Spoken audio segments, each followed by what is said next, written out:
तो आज की जो क्लास है वो है ब्रिटिश कॉन्क्वेस्ट ऑफ बंगाल से रिलेटेड है, काफी इंपॉर्टेंट है। हम पहले ही बहुत सारा इसके बारे में पढ़ चुके हैं। मैं आपको चीजें रिकॉल कराऊंगा, आपको सिर्फ तसल्ली से सुनना है। इसके शॉर्ट नोट्स मैं ऑलरेडी रेडी कर चुका हूँ। क्लास खत्म होती है main notes plus short notes दोनों आपके पास पहुंच जाएंगे। वो आप उसको रिवाइज करके आइएगा। प्रियम्बल और सिटीजनशिप के मैं आपको आज भेज चुका हूँ, तो 3 शॉर्ट नोट्स आपके पास कल की क्लास के लिए हो जाएंगे। ठीक है, तो उसको आप अच्छे से याद करके आएंगे तो हम बात करेंगे आगे। अभी फिलहाल हम इस पर स्टार्ट करते हैं। तो बैकग्राउंड समझते हैं कि किस तरह से बंगाल में ईस्ट इंडिया कंपनी ने अपना बेस बनाया। तसल्ली से बैठ जाओ, सुनते रहो बस। एक पेपर ले लो, मेन मेन जो पॉइंट लगे आपको लिखने वाइज अगर लगता है मतलब रिवीजन के पर्पज से तो आप रख सकते हो, अदरवाइज छोड़ सकते हो। रिवीजन के लिए मैं शॉर्ट नोट बना के भेज रहा हूं आपको। तो सबसे पहले 1651 के अंदर क्या हुआ, पहली इंग्लिश फैक्ट्री लगती है कहां पर, हुगली में। ये पॉइंट इंपॉर्टेंट है, बिल्कुल इंपॉर्टेंट है। किसकी परमिशन से, सुल्तान सूजा। अब सुल्तान सूजा के बारे में पहले ही बात कर चुके हैं, ये बंगाल के सूबेदार है और इंपीरियर शाहजहां के सेकंड सन है। इसी सेम ईयर के अंदर 1651 में यही सुल्तान सूजा ईस्ट इंडिया कंपनी को परमिशन देते हैं कि आइए बंगाल, बिहार और उड़ीसा तीनों जगह के अंदर फ्री ट्रेड करिए, बदले में सिर्फ आपको 3000 रुपए देने। ठीक है, तो 3000 रुपए की डील होती है, फ्री ट्रेड करने के लिए इनको मंजूरी मिल जाती है। तो 1651 काफी इंपॉर्टेंट है बंगाल की हिस्ट्री के हिसाब से। ये जो साल है ये बहुत इंपॉर्टेंट है, क्योंकि इसी ईयर के अंदर ईस्ट इंडिया कंपनी ने अपनी पहली फैक्ट्री भी डाली, प्लस फ्री ट्रेड की परमिशन भी इनको मिल गई। ठीक है, तो पहला पॉइंट समझा, किसने दी, सुल्तान सूजा ने। आइए नेक्स्ट पे। देयर आफ्टर इंग्लिश फैक्ट्री स्पेंगम एट कासिम बाजार पटना, मतलब ये बाकी बहुत सारी जगह खुल गई, तो ये तो खैर कुछ खास इंपॉर्टेंट नहीं है। अब आता है 1698 में एक और इंपॉर्टेंट इवेंट होता है, सूबेदार अजीम उस शाह। ठीक है, तो ये क्या करता है अजीम उस शाह कि granted zamindari of 3 villages, Sutanuti, कालीकट्टा और गोविंदपुरा। आपको मैं बता चुका था फोर्ट विलियम्स बनेगा किसके ऊपर, अभी सूतानाती विलेज के अराउंड में फोर्ट विलियम्स बिल्ड करेंगे ये लोग। तो ये जो मिला इनको एक्चुअल में फोर्ट विलियम्स जो बनाने की जो जमीन मिली, वो जमीन इनको 1698 के अंदर मिली। किसने दी, सूबेदार अजीम उस शाह ने। ठीक है, तो इन्होंने ये जमीन इसको ग्रांट करी। उसके बाद इसी सुल्तानाजी विलेज को डेवलप करेंगे और वहां फोर्ट विलियम्स उनके तैयार हो जाएगा। और बाद में उसी फोर्ट विलियम्स के अंदर में जितनी भी फैक्ट्री होगी उन सबको डाल देंगे।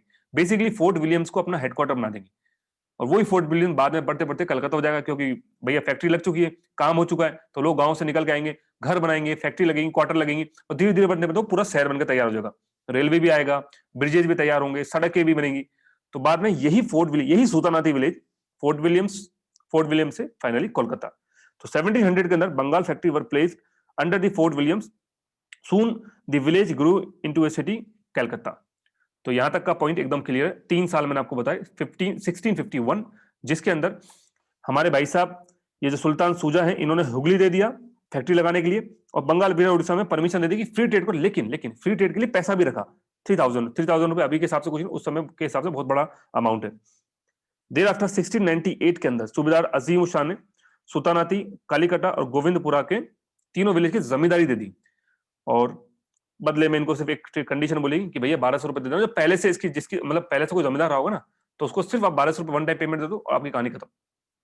ठीक है, तो 1200 रुपए इतना हल्का सा अमाउंट रख के इनको 3 बड़े विलेजेस दे दिए गए। जमींदारी का मतलब आप जानते हो, पूरी तरह से पूरा जो टैक्स वगैरह कलेक्शन सब कुछ इनके हाथ में, जितना चाहे उतना टैक्स ले सकते हैं, कंप्लीट इंडिपेंडेंस इनको मिल गई। देन फैक्ट्री का किस्सा तो भाई है, तो 3 साल हो गए। अब आता है सबसे इंपॉर्टेंट पूरे इस ईस्ट इंडिया कंपनी की हिस्ट्री में सबसे इंपॉर्टेंट इवेंट है, वो है 1770 रॉयल फरमान बाय फर्रुख शाह।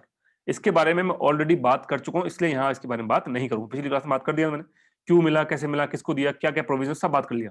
आपको इसकी इंपॉर्टेंस भी बहुत अच्छे से पता है। 1770 के अंदर सेम ईयर के अंदर ही जो फर्रुख शाह है ये क्या करेगा, मुर्शिद कुली खान को अपॉइंट करेगा बंगाल का दीवान। प्लीज इस वर्ड पे गौर करेगा, दीवान, दीवान बनाएगा। बट पहले से ही औरंगजेब के टाइम से वो सूबेदार की पोस्ट उसके पहले से थी, दीवान और मिल गई इसको। तो मुर्शिद कुली खान के पास 2 पोस्टें आ गई एक साथ, ये हम बात कर चुके, पहला ही बंदा था जो 2 पोस्टें एक साथ होल्ड कर रहा है। सूबेदार उसको औरंगजेब दे चुका पहले से ही, और दीवान की पोस्ट मुर्शिद कुली इसको फर्रुख शाह ने दे दी। तो उसके बाद कुछ टाइम के बाद इस पावर का फायदा उठा के ये अपने आप को नवाब बना देगा, इंडिपेंडेंट नवाब। कहां का, बंगाल का। और क्या, कौन सी डायनेस्टी स्टेबलाइज करेगा, अफशर, नजाफी या कुछ और? प्लीज कमेंट सेक्शन ऑन है, जल्दी से, कौन सी डायनेस्टी स्टेबलाइज करेगा?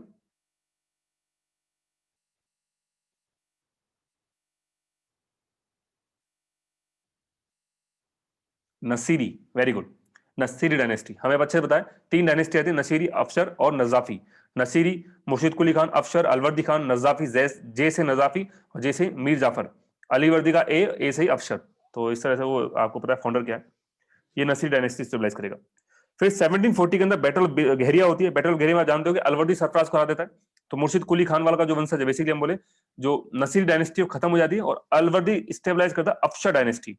ठीक है, ये अलवर्दी अलाउ नहीं करता ना फ्रेंच को ना इंग्लिश को कि वो फैक्ट्री लगाए चंद्रनगर और कोलकाता में, मना कर देता है। मतलब बेसिकली ये पंगा करना स्टार्ट कर देता है। लेकिन कुछ टाइम जो इस पूरे ड्यूरेशन में आपको पता है कि बंगाल ने अपना फोकस शिफ्ट कर दिया था। इस पूरे ड्यूरेशन में आपको पता है क्या हुआ था, आप याद करिए। जब ये यहाँ पे ये भाई साहब जो है हमारे अलवर्दी खान, ये इनको फैक्ट्री लगाने की परमिशन नहीं दे रहे। मतलब और भी जो पहले से जो उनके पास जो बन चुके हैं वो ठीक है, अब फर्दर फोर्टिफिकेशन करने के इनके पास कोई परमिशन नहीं है। इसके बाद ये लोग क्या करेंगे, पूरा फोकस कहां ले जाएंगे, याद करिए, कर्नाटकी, हैदराबाद। निजाम वाला किस्सा याद आ रहा है, कल कर्नाटिक वॉर्स। तो पूरा पंगा वहां ये और ड्यूप्लेसिस सब, मतलब फ्रेंच और ये दोनों इंग्लिश पहुंच जाएंगे वहां पर। ये क्योंकि बंगाल बहुत पावरफुल है, बंगाल के पास आने की हिम्मत कर नहीं रहे। लेकिन अभी देखिएगा क्या होने वाला बंगाल के साथ। अलवदी की डेथ हो जाती है 1756 में। इसके मरने के बाद वॉर ऑफ सक्सेशन स्टार्ट हो जाती है सिराजुद्दौला में, शौकत जंग में और गैस्ती बेगम, इन तीनों के अंदर। एंड इस एक बैटल लड़ी जाती है, बैटल ऑफ मनियारी, जिसमें सिराज और शौकत जंग के बीच में सिराज शौकत जंग को हरा देता है, सिराज बन जाता है नवाब ऑफ बंगाल। यहां तक की पिक्चर ठीक है। पूरी पिक्चर में अलवर्दी जा चुका है। ईस्ट इंडिया कंपनी अपना मौका ढूंढ रही है कि कैसे हम इसके अंदर इंटरफेयर, कैसे हम बंगाल में पहुंचे। अभी उनको मौका मिल नहीं रहा है। अलवर्दी ने रोक दिया था जो भी उनका फोर्टिफिकेशन था, जो भी फैक्ट्री वगैरह सबको रोक दिया था। अब आते हैं सिराजुद्दौला पे, जो नवाब बनता है अप्रैल, बहुत जल्दी, बहुत कम टाइम के अंदर इसकी डेथ हो जाती है, मार दिया जाता है इसको। अब बताया कि क्यों नवाब और ईस्ट इंडिया कंपनी के बीच में कॉन्फ्लिक्ट होना स्टार्ट होता है। तो पहला तो ये कि जो फरमान मिला था इसको मुगल एम्पायर, आप अच्छे से बताया कि बंगाल भले ही इंडिपेंडेंटली काम कर रहा है, बट है तो मुगल के अंदर, मुगल की सबाई तो है एक। तो मुगल के जो प्रोविजंस लागू हैं वो तो बंगाल पे भी लगेंगे। तो कौन सा प्रोविजन मुगल का, फरमान ऑफ 1717, जो फरूख शाह ने दिया था। तो इसकी वजह से क्या हो रहा था कि बहुत ज्यादा रेवेन्यू का लॉस हो रहा था, किसको, सिराजुद्दौला को। दूसरा आपको पता है कि प्राइवेट ट्रेड कर रहे हैं ईस्ट इंडिया कंपनी के बंदे, वो कोई पैसा उनको टैक्स दे ही नहीं रहे, दस्तक का गलत तरीके से इस्तेमाल कर रहे हैं। अब ये क्या करते हैं, दस्तक इशू करते थे। और अगर मान के चलो, अज्यूम करिए आज मैं हूं, मेरा कोई दोस्त अंग्रेज है, ईस्ट इंडिया कंपनी का बंदा है, और वो अपने दस्तक से अपने माल को लेकर जा रहा हूं, तो मैं क्या बोलूंगा, यार भाई एक काम करना, तेरा दस्तक मेरे को दे दे। तो वो बोले चल ठीक है, बदले में 5 रुपए दे दे, 10 रुपए दे दे। तो इस तरह से वो इंडियन लोगों को अपना दस्तक देना स्टार्ट कर दिया, और इंडियन भी गलत तरीके से फायदा उठाने लगे। तो पूरा जो ट्रेड का एनवायरमेंट है वो बदल गया, सिर्फ रॉयल फरमान की वजह से। तो पहला रीजन तो था रॉयल फरमान जो इसका था वो। दूसरा रीजन क्या था कि ईस्ट इंडिया कंपनी ने शेल्टर दिए थे कृष्णदास को। अब कृष्णदास कौन है, राजबल्लभ, बेसिकली जो खजांची है उसका बेटा है। तो ये क्या करता है, कृष्णदास बहुत बड़ा खजाना लेके भाग जाता है, और जैसे ही भाग के आता है, ईस्ट जो सिराज की आर्मी इसका पीछा करती है, और ये जाके अंग्रेजों के पास छुप जाता है और अपना शेयर वगैरह उनको दे देता है इसमें से। तो इंग्लिश इसको शेल्टर दे देते हैं और जो सिराज की आर्मी को भगा देते हैं। तो यहां से सिराज के मन में खटास आ गई, बेसिकली बोले कि इनके जो रिलेशन खराब होना स्टार्ट हो चुके हैं। तीसरा है कि इंग्लिश सपोर्टेड टू द गैस्ती बेगम। अब गैस्ती देखो, शौकत जंग का चैप्टर तो निपटा दिया सिराज ने बैटल ऑफ मनिहारी के बाद में। अब बची कौन, गैस्ती बेगम जो अलवर्दी की डॉटर थी, ठीक है, ये बची। अब इसको सपोर्ट करने के लिए कौन आए थे, ईस्ट इंडिया कंपनी। और इनिशियली इसको सपोर्ट करती है जो ये करते, कॉन्स्पिरेसी वगैरह चालू हो जाती है, ये सिराज को पता चल जाती है। तो वो बोलेगा भैया, मतलब बेसिकली क्या बोल सकते हैं हमको, interfere in the internal politics. तो ये भी एक मुद्दा उसके दिमाग में। बट हाँ, दोनों अभी लड़ नहीं रहे, अभी कोई इतना बड़ा मैटर आ नहीं रहा है। लेकिन इमीडिएट कॉज जो आता है, पंगे पहले से चल रहे हैं, दिमाग में है दोनों के, लेकिन इमीडिएट कॉज क्या आता है कि ईस्ट इंडिया कंपनी को लगता है कि दोबारा से एंग्लो फ्रेंच वॉर ना हो जाए, जो कि हुई भी, आपको पता है 1756 में स्टार्ट हो जाती है, 7 साल की वॉर चलती है। तो उनको लगता है कि दोबारा से एंग्लो फ्रेंच वॉर अगर होती है तो ऐसा नहीं हो कि फोर्ट विलियम्स पे कब्जा कर ले आके फ्रेंच। तो वो फोर्ट विलियम्स को फोर्टिफिकेशन करना चालू करते हैं, किलेबंदी जिसको हम बोलते हैं, तोपे लगवाना और उस तरह से पूरा। सिराज को पता चल जाता है, सिराज क्या करता है, इस पर अटैक कर देता है। तो after after negotiation field, Siraj मना करता है पहले, तो बाद में सिराज मार्च with 30,000 soldiers to the English factory at Kasim Bazaar and capture the company official. Then march to the Calcutta to stabilize control over the Fort Williams. तो बेसिकली ये कि सिराज जो है अटैक कर देता है इन लोगों के ऊपर। इस बीच में आपको बताइए ब्लैक होल ट्रेजेडी के बारे में, इसके बारे में पहले ही बात कर चुका हूं। इसमें एक दो नाम इंपॉर्टेंट जो आपको बता देता हूं कि सिराज जब फोर्ट विलियम्स को सराउंड करता है और जब जीतता फोर्ट विलियम्स को, तो उस समय गवर्नर रोजर ड्रेक थे, जिसको जो बेसिकली उसका जो आप बोल सकते हैं फोर्ट विलियम्स के ऊपर जो जिसका क्या बोल सकते हैं, जिनके अंडर में था गवर्नर रोजर ड्रेक, ये भाग जाते हैं कुछ सिपाहियों के साथ में। और बाकी जितने भी यूरोपियंस थे उनको, उनके बच्चों को जॉन जेपनी होलोवल इसकी कमांड के अंदर छोड़ जाते हैं। सिराज इनको पकड़ लेता है, कैप्चर कर लेता है फोर्ट विलियम्स को 20 जून को। और कैप्चर करने के बाद इसका नाम बदल देता है, कलकत्ता का नाम कर देता है, कलकत्ता में फोर्ट विलियम्स, उसका नाम बदल देता है अली नगर, और इसको दे देता मनिक चंद के अंदर। ये मनिक चंद बड़ा कंजर निकलेगा आगे जाके, बताइए जिस पे भरोसा किया यही अभी ऐसी तैसी करवाने वाला है। तो मनिक चंद को फोर्ट विलियम्स हैंडओवर करके ये वापस आया था मुर्शिदाबाद। मतलब इसने बेसिकली कोलकाता से भगा दिया ईस्ट इंडिया कंपनी को, वापस लौट गया मुर्शिदाबाद। अब क्या है, ये जो होलोवल थे, ये वाला भाई जो होलोवल, और ये 146 इन मतलब पूरा मिला के जो कंबाइंड, इनको एक छोटे से कमरे में, बहुत छोटा कमरा, कितना छोटा, 18 फीट का लंबा है और 40 फीट एंड 10 फीट वाइड का ये एक रूम है, उसमें 1 फुट, अब सोच के देखो, इमेजिन करो 18 फीट, अगर घर में आपने कभी मकान बनवाया तो समझ जाओ कितना छोटा रूम होगा ये। उसके अंदर ये 146 लोगों को पता नहीं कैसे ठुसाते हैं। भयंकर गर्मी, गर्मी क्यों, याद करो कौन सा महीना चला, जून, और वो भी कोलकाता के अंदर, एक्सट्रीम हीट। उस एक्सट्रीम हीट और जो क्राउडिंग होती है उसकी वजह से केवल 26 ही सर्वाइव करते हैं। इसकी वजह से जो ईस्ट इंडिया कंपनी है अपनी पूरी आर्मी भेजती है, दोनों तरह की आर्मी भेजी जाती है, नेवल आर्मी भी भेजी जाती है और लैंड फोर्सेज भी, naval under the admiral Watson, और जो लैंड फोर्सेज है उसको अंडर द रॉबर्ट क्लाइव। सो दो तरह की आर्मी यहाँ पे आती है, दोनों तरह। और ये जो पूरी प्रोसेस हो रही है, इस पूरी प्रोसेस में आपको पता है कोलकाता पे कौन बैठा हुआ है, मनिक चंद, जिसको सिराज हैंड ओवर करके गया था। इसको ये लोग ब्राइब दे देते हैं, पैसे का लालच दे देते हैं, और जो भी एक्सट्रा के बेच तेरे को नवाब बना देंगे, जो ये लोग हमेशा करते हैं ईस्ट इंडिया कंपनी वाले। और ये सरेंडर बहुत आसानी से बिना किसी बैटल के फोर्ट विलियम्स को सरेंडर कर देता है। देयर आफ्टर सिराज के ऊपर भी अटैक की पूरी प्लानिंग होती है, बट ईस्ट इंडिया कंपनी को पता है कि अभी लड़ाई एक अच्छा मौका नहीं है, अभी क्योंकि ईस्ट इंडिया कंपनी हमेशा मौके की तलाश करती थी, उसके बाद ही फाइट करती थी। तो यहाँ एक, क्योंकि अभी रीजन क्या है, अभी सिर्फ मनिक चंद इनके साथ में, अभी पूरी आर्मी सिराज के रेडी है, अगर अटैक करेंगे तो पूरी आर्मी इनको उखाड़ के फेंक देगी, बहुत बड़ी आर्मी थी सिराज के पास। तो इन्होंने सिराज के साथ अभी बैटल करना सही नहीं समझा, और इन्होंने क्या करा, एक ट्रीटी साइन करी जिसको बोलते हैं ट्रीटी ऑफ अलीनगर, कोलकाता के अंदर ये ट्रीटी ऑफ अलीनगर, अलीनगर का नाम ही मतलब कोलकाता का नाम ही अलीनगर का ना सिराज ने, तो वही ट्रीटी साइन हो जाती है। इस ट्रीटी की टर्म्स क्या थी कि सिराज को बोला जाता है कि restore the English to their former privileges of trade, जो पहले वो कर रहे थे बिल्कुल वही जो फरमान ने दिया था वो आप रिस्टोर करो, फोर्ट विलियम्स को वापस दो हमको, और हमको परमिशन दो कि हम फोर्ट विलियम्स को फोर्टिफाई कर सके। बताया इन्होंने भाई फ्रेंच हमें आपकी वजह से नहीं कर रहे, बेसिकली फ्रेंच की वजह से कर रहे। तो ये सारी परमिशन ले ली, प्लस इनको बोला कि पे compensation amount for the loss suffered by the English, कि जो भी ये डेथ हुई है, कैजुअलिटीज हुई है, उनके लिए इससे कुछ कंपनसेशन अमाउंट की कोई फिक्स अमाउंट तो है नहीं इस टिकट में कितना, बट हाँ कंपनसेशन के लिए बोल दिया गया। तो ये तीन टर्म आप याद रखिएगा, अगर क्वेश्चन आपसे पूछा जाए ट्रीटी ऑफ अलीनगर के बारे में, तो तीनों पॉइंट आपको पता होना चाहिए। अब ये हो गया, लेकिन ईस्ट इंडिया कंपनी भी जानता है, सिराज भी जानते हैं कि पंगा पंगा कभी भी हो सकता है। और ईस्ट इंडिया कंपनी को खतरा क्या है, दो तरह का खतरा है। सिराज फ्रेंच के साथ मिला हुआ है, और फ्रेंच और सिराज मिलकर अगर अटैक कर देंगे तो ये लोग इंडिया से इनका भागना मुश्किल हो जाएगा। बहुत सोच जो हमेशा वो करती है ईस्ट इंडिया कंपनी, फूट डालो राज करो। तो ये ईस्ट इंडिया कंपनी ढूंढती है बंगाल के अंदर कि कौन ऐसे लोग हैं जो इनके झांसे में आ सकते हैं, और उनको मिलते भी हैं। कौन मिलते हैं, चार, ये पांच लोग। मीर जाफर तो आपको बताइए, मीर बख्शी जो है कमांडर इन चीफ। मनिक चंद के बारे में पहले बात कर जाए, ऑफिसर इंचार्ज ऑफ कलकत्ता। अमीर चंद कौन है, ये रिच मर्चेंट है जिसके पास पैसा ही पैसा, जो मर्चेंटिंग बेसिकली आप बोल सकते हो कि आज का अंबानी है, बोलो अडानी टाइप का कुछ है। अंबानी अडानी हाथ में आ गया तो मोदी जी और क्या नाम है हमारा अमित शाह जी, तो खत्म है कहानी। तो कुछ ऐसी पिक्चर समझ लो आप। जगत सेठ क्या है, ये बैंकर है, ठीक है, पैसा वैसा का सिस्टम पूरा इसके बाद। और खादिम खान कौन है, commanded a large number of the nawab. तो ये भी एक तरह से बोले कमांडर ही है, जिसके अंडर में भी काफी बड़ी आर्मी है। तो एक तो मीर जाफर को कब्जे में कर लो, एक खादिम खान को कब्जे में कर लो, तो पिक्चर तो क्लोज होगी, आर्मी की पिक्चर तो खत्म। पैसों का जो सपोर्ट मिलना था वो इनसे ले लो, भाई पैसा यही तो रखते हैं। और दूसरा, बैंक से अगर कोई दे सकता तो जगह से, तो उसको अपने साइड ले लो, बैंक से पैसा देगा नहीं। उसका भी कैरेक्टर है, बट उसका बहुत बड़ा कैरेक्टर नहीं यहाँ पे। ऐसा तो बहुत सारे लोग हैं, अब रायदुल्ला को भी ऐड कर सकते हैं, मैंने लिखा नहीं यहाँ पे ना, पिछली क्लासेस में उसको कवर कर चुका हूँ रायदुल्ला के बारे में, बट इतना कुछ खास बड़ा रोल है नहीं, इसलिए इसको मैंने यहाँ स्किप कर दिया। तो ये अब इन सब के साथ एक बहुत ही इंपॉर्टेंट एक हेडिंग है हिस्ट्री के अंदर, मैंने रिकॉर्डिंग ऑन कर दिया, हाँ, प्लासी कॉन्स्पिरेसी ऑफ 1757। तो इसमें ये लोग क्या करते हैं कि इंग्लिश को ये सारी प्रिविलेजेस मिलकर बड़े खुश नहीं थे, वो सिराज को हटा के अपना पपेट बिछाना चाहते थे। तो ये सब वेब ऑफ इंट्रिग स्टार्ट होता है, इन लोगों को ब्राइब दी जाती है, और ये सब लोग ईस्ट इंडिया कंपनी के साथ में आए थे।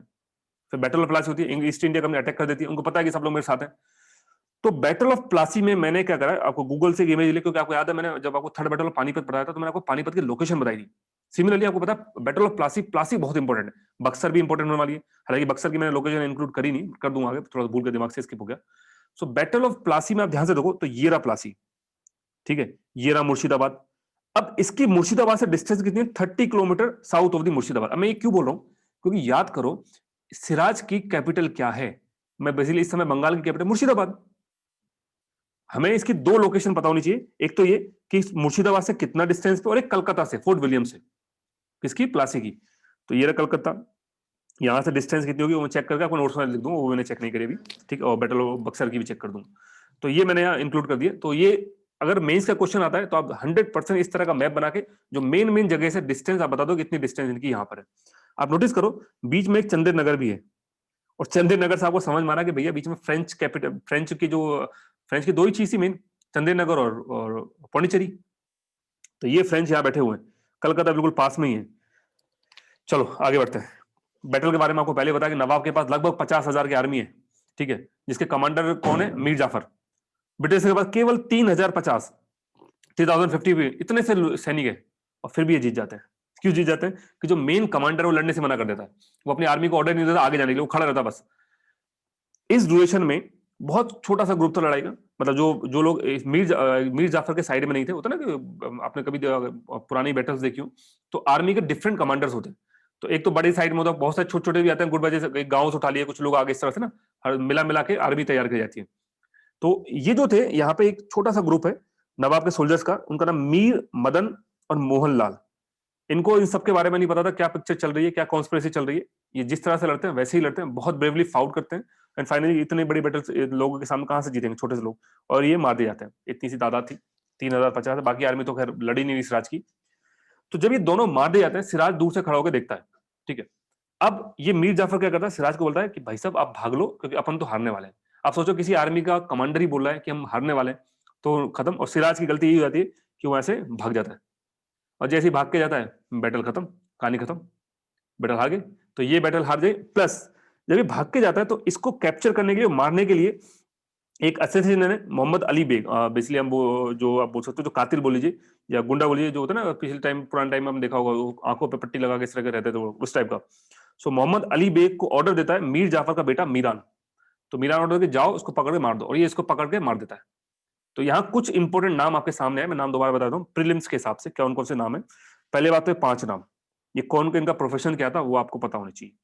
दूसरी बात, लोकेशन तो खैर मेंस के हिसाब से इंपॉर्टेंट है। ये मीर मदन और मोहन लाल कौन थे? ये वो सोल्जर्स थे जो ब्रेवली फाउट करे और फाइनली इनकी डेथ, मतलब जो ईस्ट इंडिया कंपनी है उनके हाथों मारे जाते हैं। छोटा सा बहुत स्मॉल ग्रुप था, तो इतनी बड़ी आर्मी से लड़ नहीं पाएंगे।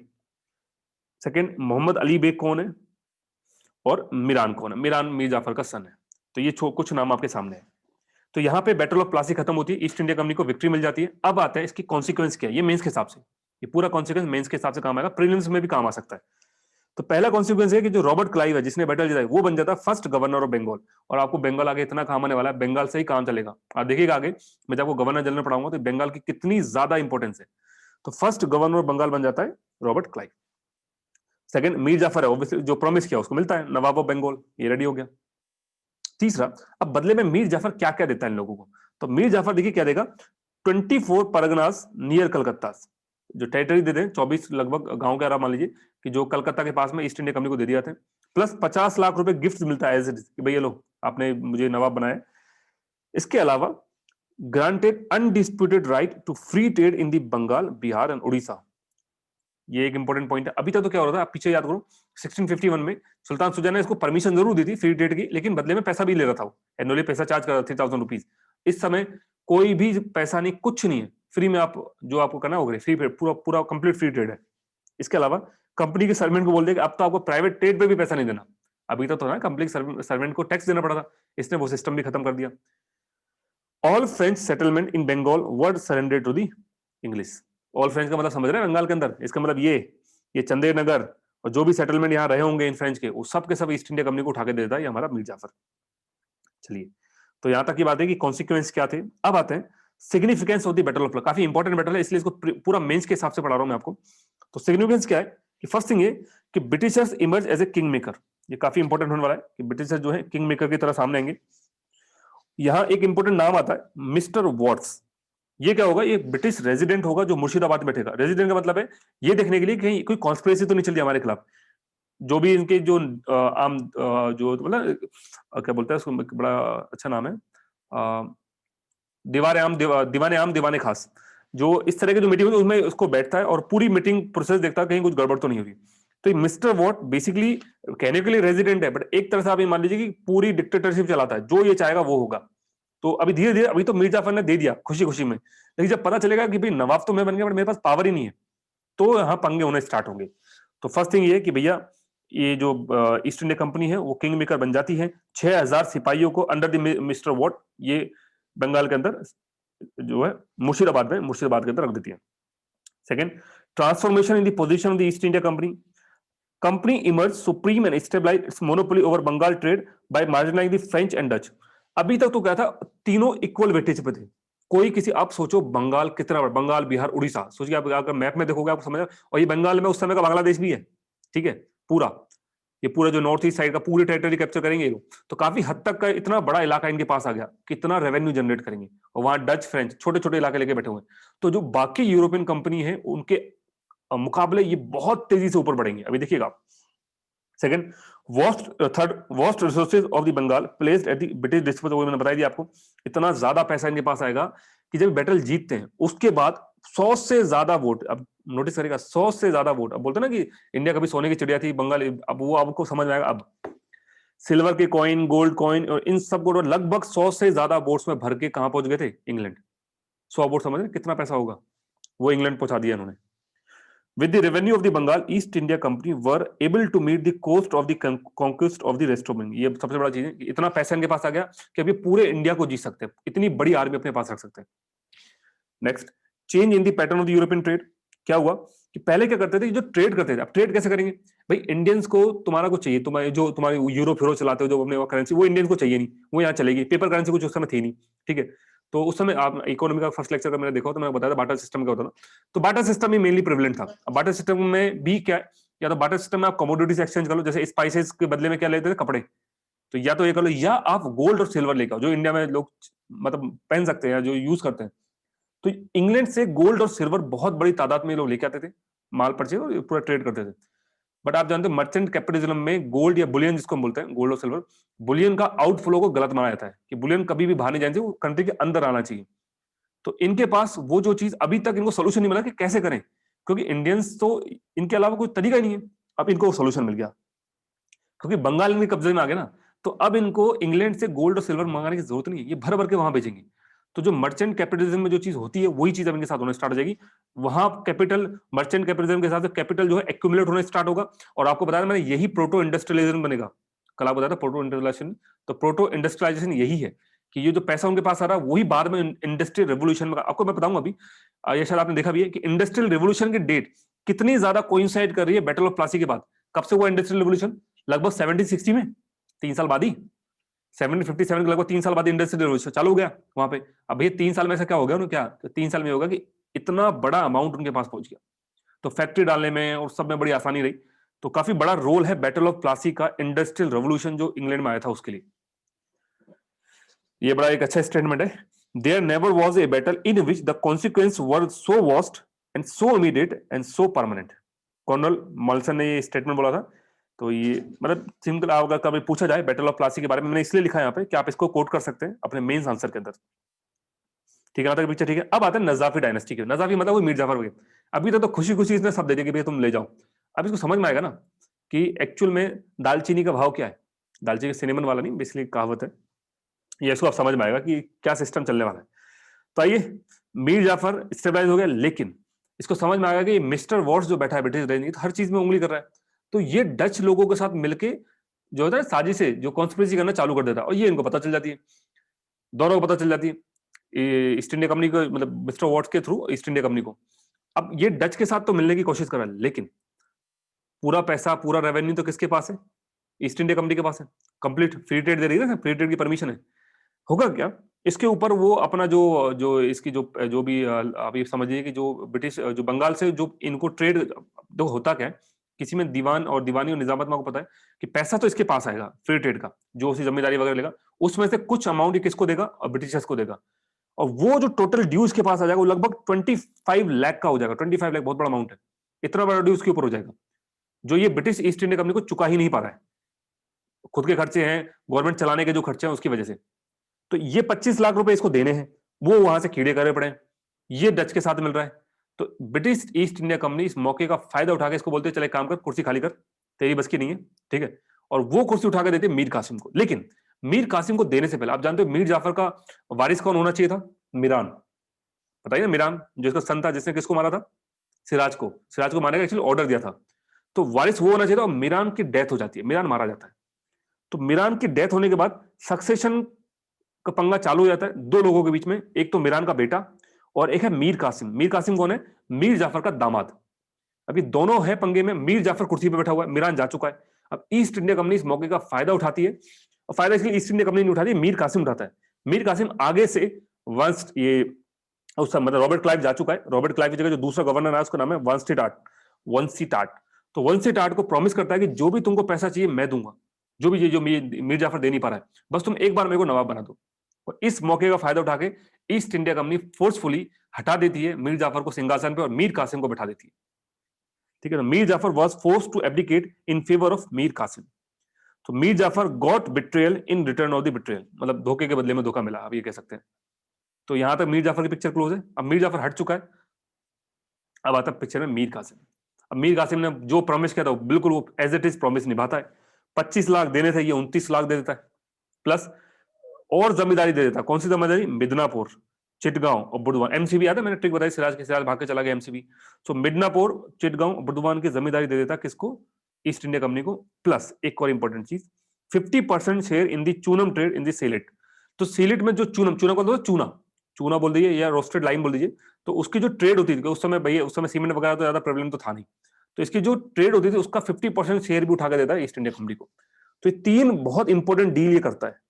बट जैसे कि मैं लिखा है बट, ट्विस्ट, ट्विस्ट क्या? वही, जब तक बाहर है तब तक नहीं, जैसे अंदर आओगे तो आटे दाल का भाव समझ में आ जाएगा, इसको समझ आएगा भैया ये दे तो दिया, बट इस तरह से नवाबशिप में चला नहीं सकता इनके अंडर में, मेरे पास तो पैसा ही नहीं है, मैं कंपनी कैसे, ये जो मेरे जो ऑफिशियल्स हैं इनको कैसे पेमेंट करूं, अपनी आर्मी को कैसे पेमेंट करूं, बहुत सारी चीज होती है। तो ये इसको समझ में आ गया। तो ये क्या करता है, ये मीर जाफर जैसा नहीं है, ये एफिशिएंट एंड एबल रूलर, इसको मतलब दिमागदारी है ना, तभी तो इसने पहले से ही बात करके, जो गवर्नर से बात करके नवाबशिप ले ली हाथ में। तो ये क्या करता है, बहुत समझदार वाले स्टेप उठाता है।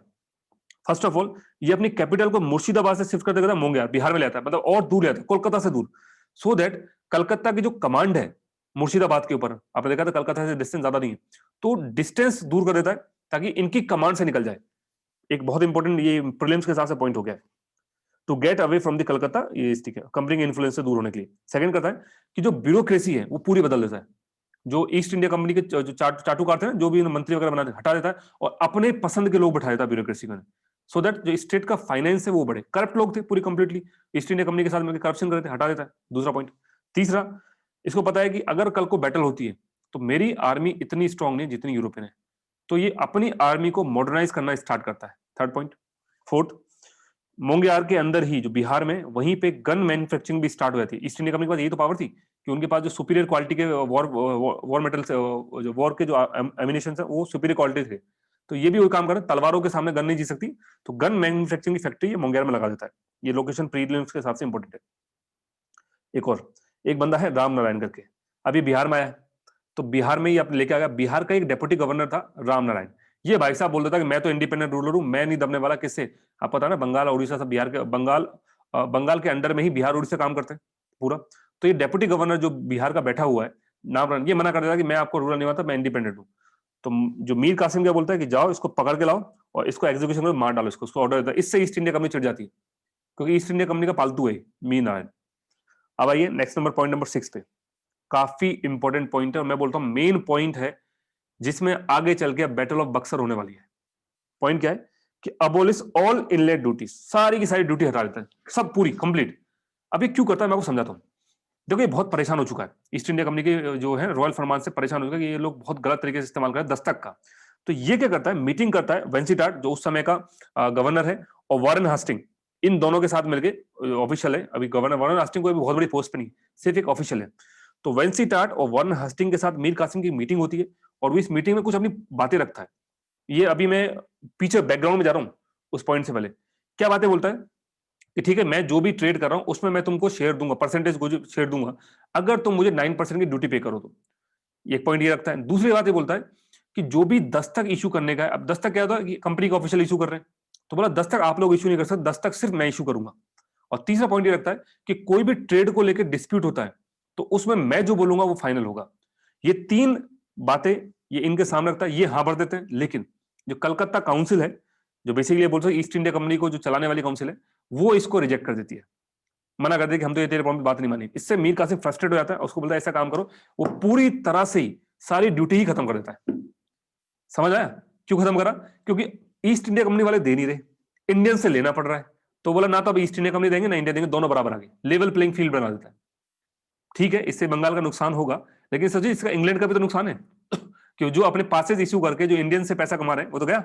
और अब क्या होगा कि जब कोई टैक्स नहीं लगेगा कि ट्रेड के ऊपर, तो जो माल इंग्लैंड का, मान चलिए मैं दूध भेजना, मुझे अज्यूम करिए मुझे म्यांमार दूध भेजना है इंडिया से, तो इंडियंस को दूध के ऊपर कुछ 10% टैक्स देना पड़ रहा है, तो 55 रुपए का दूध भेजेंगे वहां पे, 5 रुपए अपना प्रॉफिट जोड़ेंगे, 60 का कमाएंगे।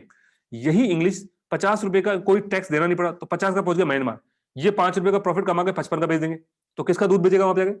इंग्लिश का। जब दोनों के लिए ही टैक्स खत्म कर दिया, तो अब जहां भी ट्रेड होगी बिल्कुल इक्वल है। अब अपना लगा लो जो कर सकते हो। ये एक अच्छी चीज इसने करी, इससे दिमाग खराब हो गया ईस्ट इंडिया कंपनी का। उसने कहा भैया ये तो हाथ से निकल गई मैटर। पॉइंट समझ में आया वाला अबोलिश, और यही ही मेन रीजन होने वाला है। तो मिस यूज ऑफ दस्तक ये सब मैंने बता दिया इसकी वजह से। आइए आगे चलते हैं।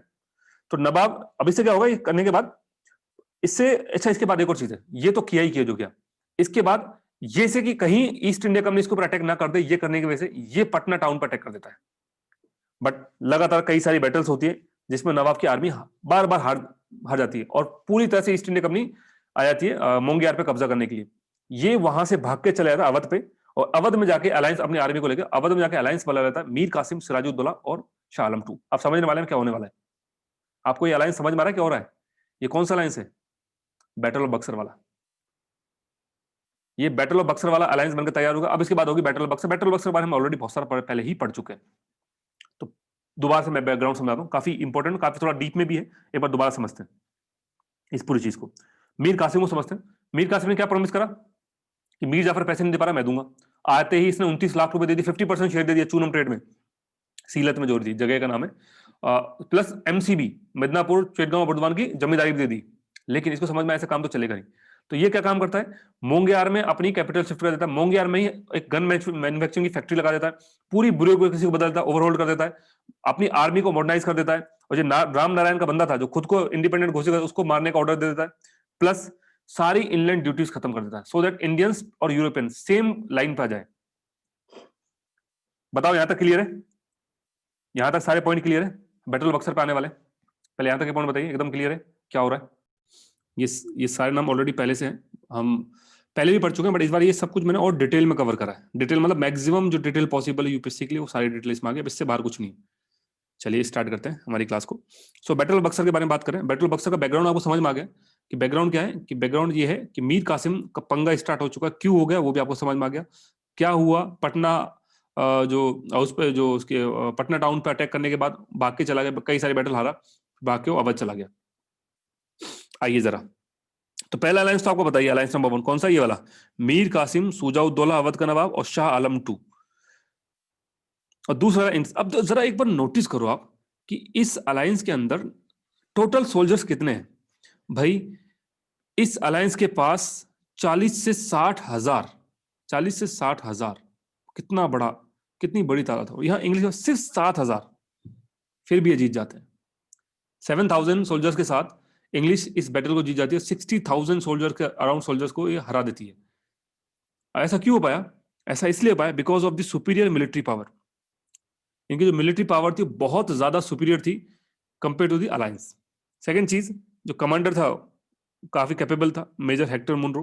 तो इजीली बैटल, मतलब इजीली तो नहीं, आप ये बोल सकते हैं काफी इफेक्टिवली इसने ये बैटल फॉट करी और इन पूरे अलायंस को हरा दिया। तो ये बैटल समझ में आ गया आपको किस किस के बीच में थी, कौन जीता। अब आते हैं जरा कॉन्सिक्वेंस क्या है। तो कॉन्सिक्वेंस तो बहुत बड़ा होने वाला है। कॉन्सिक्वेंस बहुत बड़ा कैसे होने वाला है कि मीर कासिम पंगा कर रहा था बंगाल में, अब मीर कासिम जाएगा। अवध एक अलग से सिस्टम था और मुगल अलग था, अब मुगल भी खत्म, अवध भी खत्म, बंगाल भी खत्म, सब खत्म, मतलब। और दूसरा, मराठा 1761 में जा चुके हैं, वो तो वैसे खत्म है 1761 में। तो मराठा पावर वैसे भी कुछ नहीं है। मैसूर अभी पिक्चर में है नहीं, ठीक है, मैसूर पिक्चर में आएगा। तो मेजर जो पावर थी इंडिया के अंदर वो सब इन्होंने निपटा दी। तो बंगाल में पावर क्या होगा, इंग्लिश को मिल जाएगी पूरी तरह से। मीर जाफर को, मीर कासिम को मार देते हैं, मीर जाफर को दोबारा से थ्रोन पे लेके आ जाते हैं। लेकिन इस बार मीर जाफर को पहले से ज्यादा हार्श कंडीशन के साथ लाते हैं। पहले से ज्यादा क्या हार्श कंडीशन है कि मीर जाफर इसको वही एमसीबी, वो जो मिदनापुर चिटगांव बुर्दवान, वो पूरा इसको जो मीर कासिम के सिस्टम में था वो सेम ये भी दे देता कि रखो अपने पास, मुझे नहीं चाहिए। Plus complete duty free trade कर देता है। सिर्फ ये बोलता है कि आपको जो साल्ट ड्यूटी देनी पड़ेगी 2%, ठीक है, एक ये हल्की सी एक सॉल्ट के ऊपर ड्यूटी होता है, उसके अलावा कहीं भी किसी भी तरह का ड्यूटी उनको नहीं देनी पड़ रही। सेकंड, ये पॉइंट इंपॉर्टेंट है, हर महीने 5 लाख रुपए, सोच के देखो, हर महीने 5 लाख रुपए, इसका मतलब एक साल का कितना हो गया? 60 लाख, साल का 60 लाख रुपए। और पिछली बार पंगा किससे हुआ था? मेरे 25 लाख रुपए जो पिछले कई सालों का बाकी था वो देने में। तो बहुत बड़ा अमाउंट इससे लेना स्टार्ट हो जाएंगे। प्लस दूसरा बोला है कि company intervention in the matter of the appointment, कि आप जो भी अपॉइंटमेंट होगी वो कंपनी के थ्रू होगी। आपकी जो मिलिट्री पावर है उसको आपको कम करना पड़ेगा, ताकि कल को अगर आप अटैक करो तो हम पे भारी ना पड़ जाओ। तो ये इतनी हार्श कंडीशन के साथ में मीर जाफर रेडी हो गया था। अब मीर जाफर कोई पंगा नहीं करेगा, मीर जाफर निमट लेगा। मीर जाफर के मरने के बाद उसका बेटा जो है निजामुद्दौला, वो बंगाल का नवाब बना दिया जाएगा। तो मीर जाफर की पिक्चर होगी क्लोज। उसके बाद निजामुद्दौला के साथ डुअल एडमिनिस्ट्रेशन वाला सिस्टम आ जाएगा। तो ये सब हम पहले भी पढ़ चुके हैं। आइए जरा बैटल ऑफ बक्सर के सिग्निफिकेंस देखते हैं, क्या क्या सिग्निफिकेंस है। ये लाइन बहुत इंपॉर्टेंट है, कभी भी आपको सिग्निफिकेंस लिखने के लिए आए मेंस में अंदर, तो प्लीज ये लाइन जरूर लिखिएगा। Buxar confirmed result of the Plassey. Plassey का जो रिजल्ट था इसने कंफर्म कर दिया पूरी तरह से। अब क्या हुआ? बंगाल में तो इनका पपेट है मीर जाफर के बाद निजामुद्दौला आएगा। अवध में इनका अलाया आ गया, दोस्त। दोस्त मतलब कौन? अवध में कौन था? सिराजुद्दौला। सर सिराजुद्दौला दोस्त कैसे बन गया? वो तो लड़ रहा था इनसे। अभी देखिएगा, अभी समझ में आएगा आपको। 2 ट्रीटी करने वाले हैं ये, एक मुगल इंपीरियर आलम टू के साथ में और एक किसके साथ में? इस शुजा-उद-दौला के साथ में जो अवध का है, और उसको अपना दोस्त बना लेंगे। अभी देखिएगा, तो ये इसका दोस्त बन गया। दूसरा, मुगल जो इंपीरियर शाह आलम टू, उसको तो पेंशनर बना के भेज देंगे कहां पे? इलाहाबाद में। 6 साल तक इलाहाबाद में रखेंगे। फिर आपको याद है 1772 के अंदर कौन लेके आएगा? महाजी सिंधिया वापस उसको मुगल थ्रोन पे। ये पूरी पिक्चर मराठा में हम देख चुके हैं। तो इस तरह से पूरे नॉर्थ इंडिया पे इस समय ईस्ट इंडिया जो कंपनी है उसका कब्जा हो चुका है। Hence, the victory of the Buxar not only indicate the rise of the British power in Bengal, but also indicates the impending rise of the British power in the rest of India. Bengal ही नहीं, पूरे India पे कब्जा कर लेते हैं लोग। इस बीच में 2 इंपॉर्टेंट इवेंट होते हैं। पहला, मीर जाफर मारा जाता है, निजामुद्दौला नया जो बंगाल का नवाब अपॉइंट किया जाता है। सेकंड, रॉबर्ट क्लाइव को दोबारा से भेजा जाता है, गवर्नर प्लस कमांडर, 2 पोस्टें दी जाती है इस बार। गवर्नर भी यही है, कमांडर इन चीफ भी यही है। काफी इंपॉर्टेंट पॉइंट है ये, कि प्लीज ध्यान रखिएगा। रॉबर्ट क्लाइव दोबारा, पहली बार फर्स्ट गवर्नर कौन है बंगाल का? Robert Clive. सेकंड गवर्नर कौन है बंगाल का? वेंसी टाट। थर्ड गवर्नर कौन है बंगाल का? Robert Clive. और ये इस बार जो थर्ड गवर्नर बन के आया, तो इतना अच्छा इसकी रेपुटेशन है ईस्ट इंडिया कंपनी के सामने कि इसको commander in chief, basically army की जो पावर भी इसको दे दी गई है। तो कमांडर इन चीफ भी यही है, गवर्नर भी यही है। और ये जो सेकंड जो इसकी गवर्नरशिप है वो 65 से 67 तक रहती है। बाकी गवर्नर्स के बारे में बाद में पढ़ेंगे, गवर्नर जनरल पूरा एक चैप्टर है। यहां तक ठीक है। अब मैंने बताया ना कि ये इसने जो शुजा-उद-दौला है अवध का, उसको अपना दोस्त बनाया। तो एक्चुअली दोस्त कैसे बनाया कि क्लाइव के 2 सेटलमेंट है। पता है कि क्लाइव सेटलमेंट कौन थे? एक तो इसने किया नवाब ऑफ अवध शुजा-उद-दौला के साथ में, और दूसरा सेटलमेंट किया इसने मुगल इंपीरियर शाह आलम के साथ में। तो एक-एक करके दोनों सेटलमेंट को पढ़ते हैं। तो पहला सेटलमेंट है with Nawab of the Awadh. ये मैंने और डिटेल में बनाया, जो पहले बनाया थोड़ा डिटेल कर दिया इस बार। जो आपने ना अपना ट्रीटी ऑफ इलाहाबाद पढ़ी थी, वो एक्चुअली में वही है, बट इसको थोड़ा और डिटेल में। तो settlement with Nawab of Awadh, तो क्या था? First treaty of the Allahabad होती है 16 अगस्त 1765 को। याद रखिएगा, ये शुजा-उद-दौला के साथ में, अवध के नवाब के साथ में, जो शाह आलम टू के साथ में सेकंड ट्रीटी होगी, वो बाद में होगी। तो पहले से साथ ट्रीटी साइन होती है। इसमें क्या बोलते हैं कि भैया तुम 50 लाख रुपए दो चुपचाप से, जो तुमने लड़ाई करी, जो हमारा नुकसान हुआ, जो हमारे आदमी मारे गए उसके लिए। सेकंड चीज बोले थे, चुपचाप से इलाहाबाद और कोरा उठा के किसको दे दो? शाह आलम टू को। भाई शाह आलम टू को भी तो लॉलीपॉप देना है ना, ताकि वो इनकी बात माने। तो इलाहाबाद और कोरा जो डिस्ट्रिक्ट है, ये उठा के शाह आलम टू को देते हो। बड़ी इंटरेस्टिंग बात है कि जो डिस्ट्रिक्ट इसको दिलाई इलाहाबाद कोरा, उसी इलाहाबाद में इस शाह आलम को पेंशनर बनाकर रख देते हैं। मतलब इसको दिलाई किससे? अवध से, और उसमें उठा के रख दिया इसको शाह आलम टू को पेंशनर बना के, कि भाई तुम यहीं रहोगे। अभी क्वेश्चन भी आपके दिमाग में आ सकता है कि सर ऐसा क्यों किया उन्होंने, कि शाह आलम इलाहाबाद रखा और मतलब वो कोलकाता में है, ऐसा हो क्यों रहा? तो इसको समझने के लिए आपको लोकेशन समझनी पड़ेगी। दिल्ली की लोकेशन, इलाहाबाद की लोकेशन और कोलकाता की लोकेशन प्लस अवध की लोकेशन, आप ऑटोमेटिक समझ जाएंगे ये ऐसा क्यों कर रहे हैं। सेकंड, बनारस की जिम्मेदारी किसको दे देगी? बलवंत सिंह को। ठीक है। इसके अलावा इसको बोल देगा आप एक सब्सिडी अलायंस साइन करो। सब्सिडी अलायंस का मतलब ये कि आप जो जो आपको हम सपोर्ट करेंगे, किसी भी तरह का आपका अटैक होता है, बदले में आपको हमारी जो एक आर्मी रखी जाएगी, उस आर्मी का खर्चा उठाना पड़ेगा। ये सब्सिडी अलायंस को हम आगे पढ़ेंगे बाद में। ये वॉरेन हास्टिंग के टाइम पे प्रिविलेंट, वॉरेन हास्टिंग नहीं, विलेस्ली के टाइम में बहुत ज्यादा पिक्चर में आएगा। इसको बाद में पढ़ेंगे आगे, गवर्नर जनरल। तो ये पिक्चर यहां तक हुई, अवध में इनकी आर्मी है। आइए जरा आगे बढ़ते हैं।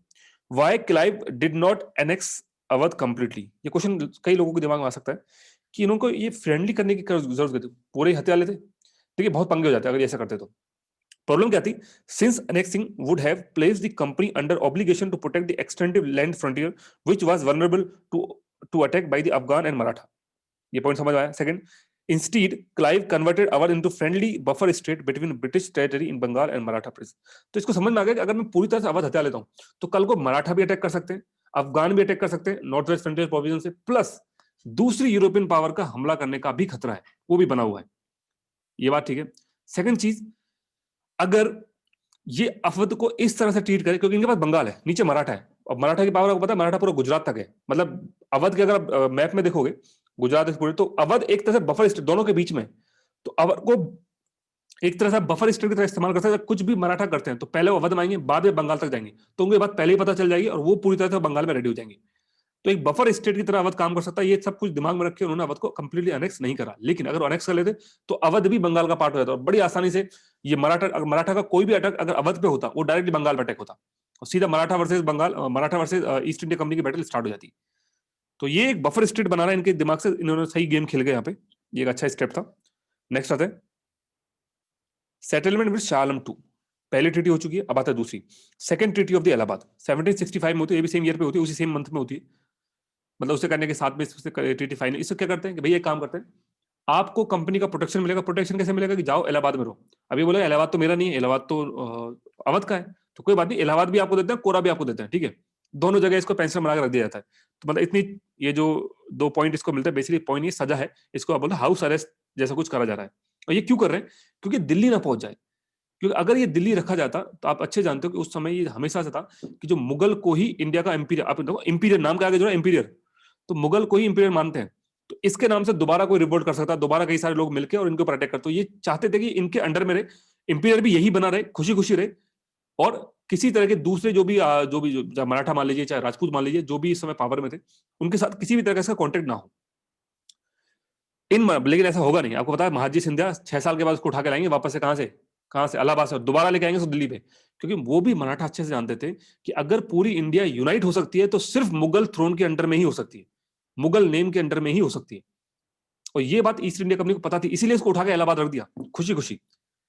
नेक्स्ट आते हैं, तो ये सबके बदले में, मतलब ये दोनों चीज कि आपको इलाहाबाद भी मिल रहा है, कोरा भी मिल रहा है, शाह आलम, तो शाह आलम कुछ तो देगा। बहुत बड़ी चीज दी शाह आलम ने, दीवानी राइट दे दी, कहा कि बंगाल बिहार उड़ीसा, मतलब बहुत बड़ी चीज, बहुत बड़ा इवेंट है ये दीवानी राइट। दीवानी राइट का मतलब है रेवेन्यू अब ईस्ट इंडिया कंपनी कलेक्ट करेगी। आगे अभी आपको पता है, अभी 2 मिनट में अभी आपको क्या आने वाला है, डुअल एडमिनिस्ट्रेशन ऑफ बंगाल पढ़ोगे, डुअल एडमिनिस्ट्रेशन, तो उसमें निजामत और दीवानी होती है। तो दीवानी, जो बंगाल की दीवानी, तो भैया इनको किसने दे दी? शाह आलम 2 ने दे दी गिफ्ट में, कि बंगाली की दीवानी अब संभालो। निजामत भी आने वाला, 2 मिनट समझिए अभी। तो दीवानी दे दी बंगाल बिहार उड़ीसा 3 जगह की। इसके अलावा ये दीवानी के बदले में, जब दीवानी इसने दी तो अब ईस्ट इंडिया कंपनी भी कुछ इसको देगी। भाई पूरा रेवेन्यू अगर बंगाल का ये लेगी, बिहार का भी लेगी, उड़ीसा का लेगी, तो इनको क्या मिलेगा मुगल को?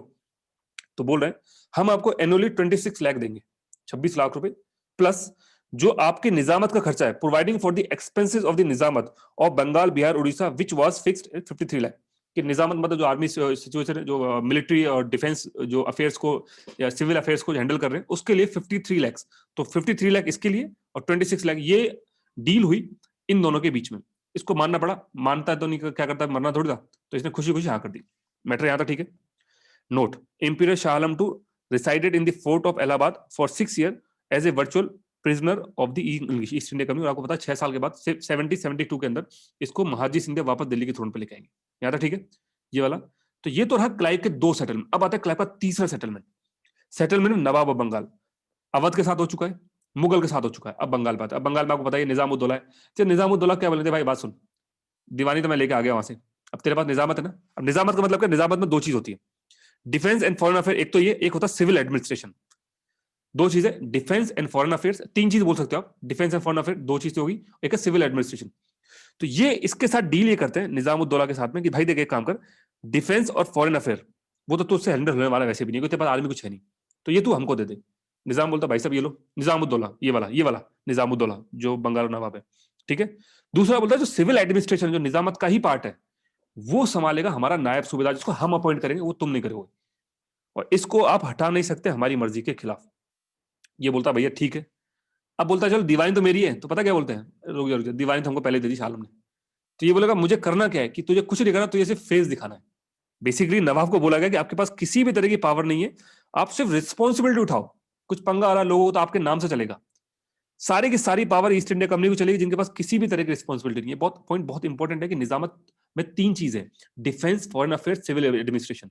Defence and foreign affair East India company के पास है, वह सिविल एडमिनिस्ट्रेशन के नायब सूबेदार अपॉइंट किया गया। यहां तक बात ठीक है। और दीवानी ये पहले शाह आलम 2 से ले चुके हैं, मैं ऊपर बता ही रहा था पॉइंट। तो क्या कॉन्सिक्वेंस होते हैं पूरे के? इससे होता है कि drain of the wealth from Bengal, company stop sending money from the England to buy Indian goods, these goods are now purchase from the revenue of the Bengal and sold. अब एक सेकेंड, एक सेकेंड,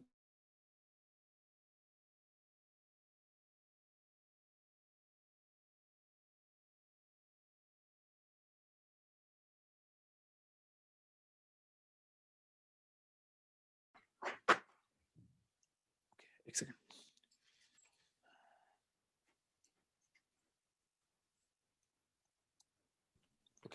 तो हमने ऐसा पढ़ा कि इससे क्या पता ही होगा कि पूरा पैसे की भरमार हो चुकी है, ड्रेन ऑफ वेल्थ स्टार्ट हो चुका है, और अब इनको इंग्लैंड से पैसा मांगना चाहती है। पूरी तरह से कंप्लीटली डिपेंडेंट, इंडिया पे ही डिपेंडेंट होकर काम करेंगे, इंग्लैंड पे पूरी तरह से अब किसी तरह पैसे की इनकी जरूरत नहीं है।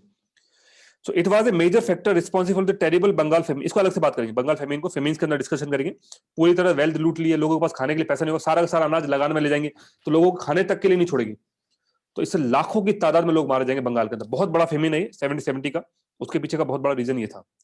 अब यहाँ पे वापस से क्वेश्चन आता है कि भाई क्लाइव ने ऐसा क्या करा? ये बात तो ठीक है कि चलो अवध में, पहले तो पहला क्वेश्चन तो ये कि अवध अनेक्स क्यों नहीं करा? आपको पता बफर स्टेट बनानी थी।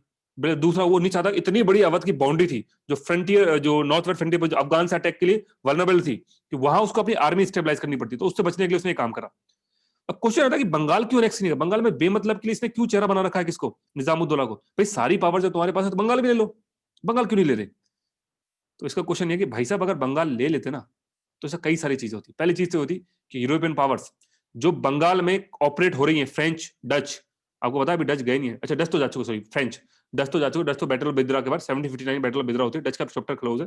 फ्रेंच जो है आपको पता अच्छे से कि थर्ड जो कर्नाटिक वार होती है उसके बाद फ्रेंच को क्या बोला जाता है? थर्ड कर्नाटिक वार के बाद पीस ऑफ पेरिस होती है, और पीस ऑफ पेरिस में बोला जाता है कि आप एक ट्रेडिंग यूनिट की तरह काम करोगे under the East India company के प्रोटेक्शन में। तो ये जो भी ट्रेड का पैसा उसका रेवेन्यू तो देते हैं ना, किसको देते हैं? बंगाल को, बंगाल के नवाब को। अब सोचो अगर ईस्ट इंडिया कंपनी पूरी तरह से बंगाल को अपने कब्जे में ले लेगी, तो वो फ्रेंच क्या बोलेंगे कि हम रेवेन्यू अब डायरेक्टली किसको दे रहे हैं? ईस्ट इंडिया कंपनी को मना कर देंगे कि हम किसी यूरोपियन पावर को नहीं देंगे, और वहां यूरोप में पंगा स्टार्ट हो जाएगा कि तुम हम लोगों से वहां कैसे पैसा ले रहे हो, ये सो बकवास जो होती है। तो एक तो उससे बचना था, ठीक है, एक पॉइंट तो ये था कि ये नहीं कर सकते, और दूसरा आपको पता है कि रिस्पॉन्सिबिलिटी लेना वैसे खतरे से खाली नहीं है। चेहरा दिखाने जो लोगों के सामने ना, जो लोगों, जो आम जनता रिवोल्ट कर देगी भी कि तुमने कैसे यहाँ पे ईस्ट इंडिया में आ गई, वही कि अंग्रेजों का जो खिलाफ जो बाद में होने वाला है 1857 के बाद, तो ये रिवोल्ट की भी पंगा स्टार्ट हो जाएगा। सेकंड चीज ये कि बंगाल की आर्मी में बहुत बड़ी तादाद थी जो बंगाल के नवाब, और मतलब जो बेसिकली बोले जो लोकल लोग थे, तो वो बहुत ज्यादा लॉयल थे।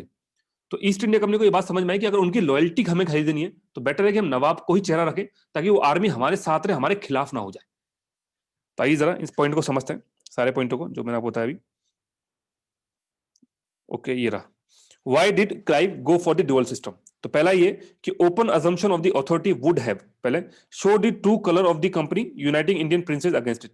सारे प्रिंसेस जो बाकी वो समझ गए कि भैया इन्होंने तो बंगाल हथिया लिया, तो कल को हमारी जो टेरिटरी उसको भी ऑक्यूपाई कर लेंगे, तो बेटर है कि हम सब लोग एक हो जाते हैं। Second, generate England interest regarding the functioning of the company, wanted to avoid interference. मतलब ये कि ब्रिटिश पार्लियामेंट को पता चल जाएगा उन्होंने वहां पे एक पूरी टेरिटरी कब्जा ली है, तो पार्लियामेंट क्या बोलेगी, अच्छा कंपनी ने एक इंडिया के अंदर इतनी बड़ी जगह, तो वो तो अब इंग्लैंड का होना चाहिए, तो पूरी पावर इंग्लैंड अपने पास ले लेगा, कंपनी को कुछ नहीं मिलेगा। और यही होगा 1857 के रिवोल्ट के बाद, पूरी कंपनी से पावर छीन के क्राउन अपने पास ले लेगा। तो एक वो भी इनसे बचना था। तीसरा, other European company might refuse to pay duty, वो नहीं चाहेंगे कि भैया हम कंपनी के अंडर में काम करें, तो वो मना कर देंगी। फिर attracted the attention other European का पावर, कि अगर ऐसा कुछ होगा कि बंगाल में, मान के चलिए बंगाल में उन्होंने बहुत बड़ी टेरिटरी ले ली, तो जितनी भी यूरोपियन पावर को समझ आएगा कि ईस्ट इंडिया कंपनी जो है ब्रिटिश ईस्ट इंडिया, उसने बंगाल के अंदर, मतलब इंडिया के अंदर इतनी बड़ी टेरिटरी ऑक्यूपाई कर ली है, तो वो भी चाहेंगे कि हम इंडिया में आए। इंडिया में आके बाकी इंडिया के समझ आ गया इंडिया में ज्यादा पावरफुल तो लोग थे नहीं, इतना बड़ा ले गया, तो वो भी इंडिया में आना चाहेंगे। इनको वही फ्रेंच और डच वाला पंगा। बाकी ऐसा नहीं कि दूसरी पावर ईस्ट समय यूरोप के अंदर और भी बहुत सारी पावर थी फ्रेंच डच के अलावा भी, आप जानते हो यूरोप में कितनी सारी कंट्रीज है, वो नहीं चाह रहे कि दूसरी कंट्री आके इनको पंगा क्रिएट कर दे, एक इससे बचना है। इसके अलावा company did not have adequate personnel to run the administration, वही वाली बात जो मैंने बताई, इनको तो बंगाल की आर्मी से ही फायदा उठाना है। ये नहीं चाह रहे कि उनकी आर्मी को हटा के हम अपनी आर्मी बने। कहां से लाओगे तुम आर्मी? इतने आदमी उठा के लाओगे ईस्ट इंडिया इंग्लैंड से, अंग्रेजों को, अंग्रेजों को इतनी आर्मी थी नहीं, वो तो इंडियंस को ही भर्ती करते हैं ना, तो इंडियंस को अपने खिलाफ कैसे कर सकते हैं।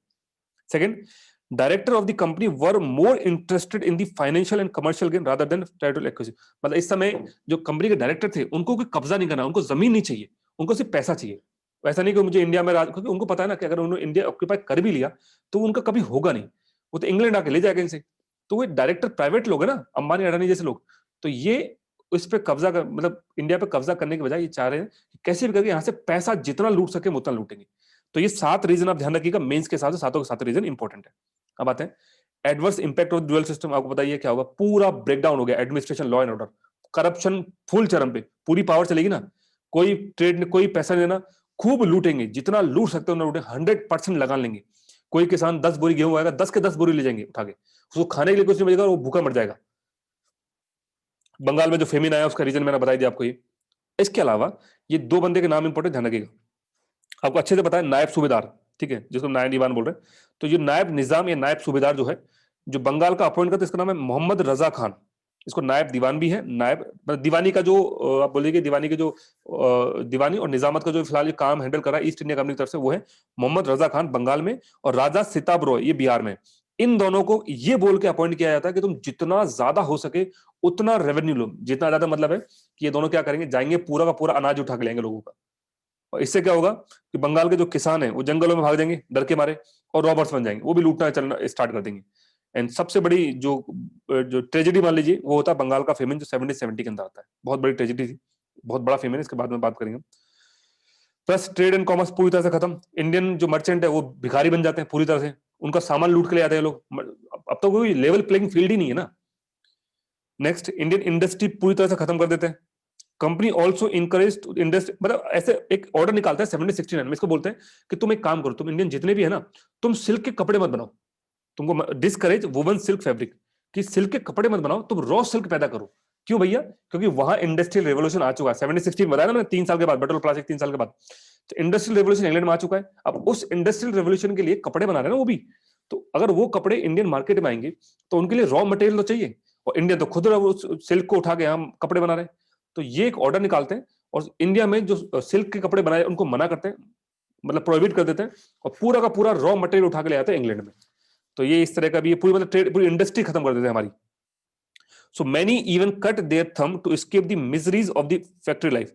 मिजरीज का मतलब है कि जो सिल्क जो जो ये रॉ सिल्क के जो वर्कर्स थे, इनको 24 में से 20-20 घंटे काम कराया जाता है, सोने नहीं दिया जाता है। तो इतना फ्रस्ट्रेट हो जाता है कि अपना अंगूठा, क्योंकि अंगूठे का ही जो सिल्क के जो वुवन होता है उसमें अंगूठे ही काम आते हैं, तो ये अपने अंगूठे उड़ा देते हैं तुम कि आप लोग करवा लो, काम करवाना है। एक अच्छा स्टेटमेंट है, मेंस में काम की कोटेशन है। During 70-65-72, the company established a robber state in the Bengal and plundered and looted Bengal indiscriminately। तो ये के एम पनिकर का कोटेशन है, ये आपका भी मेंस का क्वेश्चन है तो उसमें कोट कर सकते हैं। इसी के साथ ये हमारा चैप्टर होता है क्लोज्ड, खत्म। बोलिए, बताइए समझ में आया आप सभी लोगों को? इसमें क्वेश्चन भी करेंगे हम, डेफिनेटली क्वेश्चन करेंगे। पहले बताइए यहां तक समझ में आया, जल्दी कमेंट सेक्शन में दो।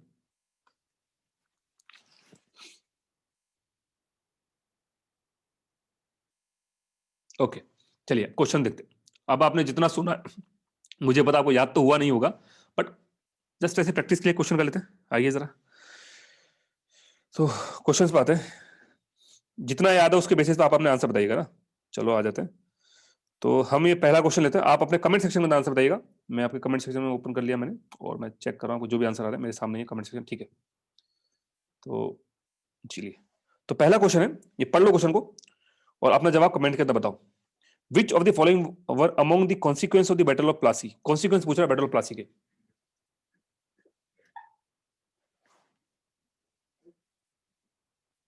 ABCD जल्दी बताइए। यस, डी सारे हैं। मीर जाफर को नवाब बनाए थे बैटल ऑफ बक्सर के बाद वापस से, ठीक है। उसके बाद क्लाइव जो वापस आता है गवर्नर और चीफ कमांडर इन चीफ बनकर, बिल्कुल सही बात है। और डुअल एडमिनिस्ट्रेशन स्टेबलाइज तो बंगाल में, ये भी बिल्कुल ठीक है, तो डी ऑप्शन बिल्कुल सही है। ठीक है, आइए अगला सेकंड क्वेश्चन।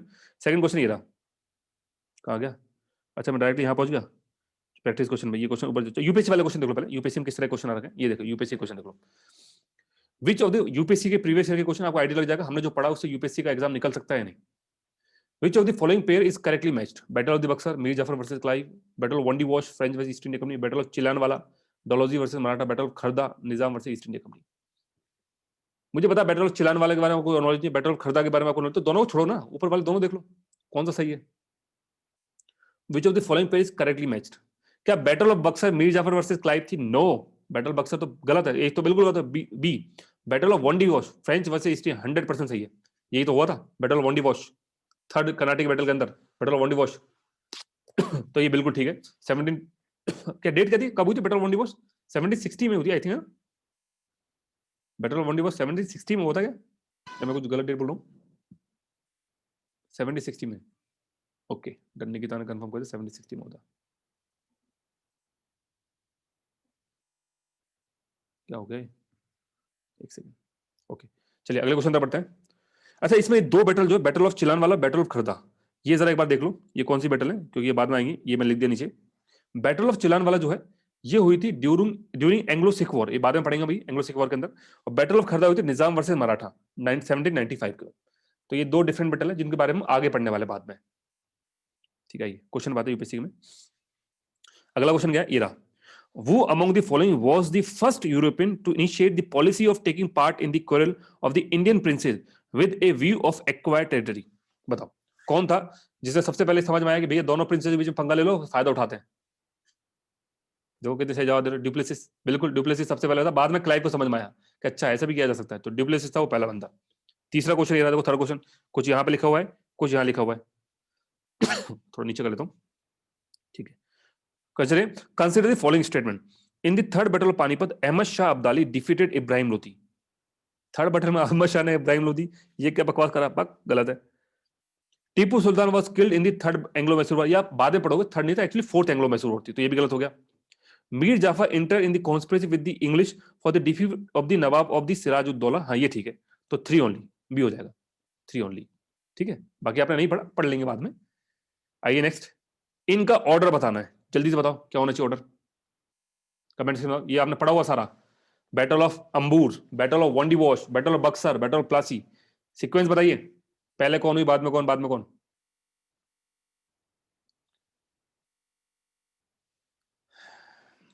आंसर आए, सबको देना कंपलसरी है।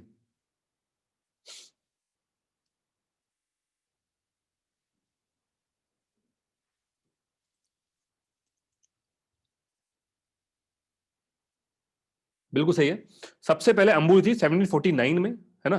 मैं अगर कोई ईयर गलत बताऊं प्लीज करेक्ट कर दीजिएगा। 1749 में बैटल ऑफ अंबूर हुई थी, बैटल ऑफ प्लासी 1757 में हुई थी, बैटल ऑफ वॉन्डी वॉश 1760 में हुई थी, और बैटल ऑफ बक्सर 1764 में। क्या मैं सही हूं, क्या मैं सही हूं? 1749, 1757, 1760 और 1764, प्लीज बताइए जल्दी से कमेंट में, क्या मैंने सही डेट बताई सबकी?